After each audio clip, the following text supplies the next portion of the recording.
வைகை அணையின் நீர்பிடிப்பு பகுதிகளில் பெய்து வரும் மழையின் காரணமாக அணைக்கு நீர்வரத்து அதிகரித்துள்ளது. இதன் காரணமாக வைகை அணையிலிருந்து திறக்கப்படும் உபரி நீரின் அளவு 4500 கனஅடியாக அதிகரிக்கப்பட்டுள்ளது.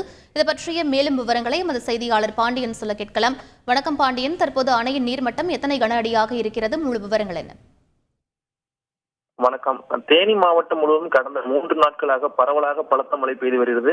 குறிப்பாக மேற்கு தொடர்ச்சி மலைப்பகுதிகளில் அதிகமான மழை பெய்த காரணமாக ஆண்டிப்பட்டி அருகே உள்ள வைகை அணை நேற்று காலை அதன் முழு கொள்ளளவான 71 அடியை எட்டியது.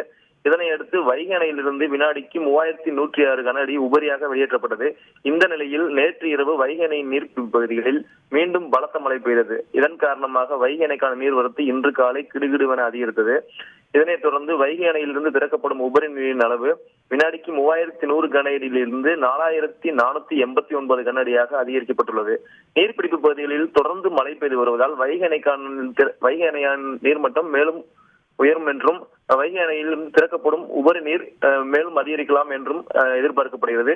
வைகை அணையிலிருந்து கூடுதலாக தண்ணீர் திறக்கப்பட்டுள்ளதால் பொதுமக்கள் யாரும் ஆற்றில் இறங்கவோ கடக்கவோ முயற்சிக்க வேண்டாம் என்று பொதுப்பணித்துறையினர் எச்சரிக்கை விடுத்துள்ளனர். இதற்கான சுற்றறிக்கை பொதுப்பணித்துறை சார்பில் 5 மாவட்ட நிர்வாகங்களுக்கும் அனுப்பி வைக்கப்பட்டுள்ளது. விவரங்களுக்கு நன்றி பாண்டியன். செய்திகளை உடனுக்குடன் தெரிந்து கொள்ள உடனே சப்ஸ்கிரைப் பண்ணுங்க.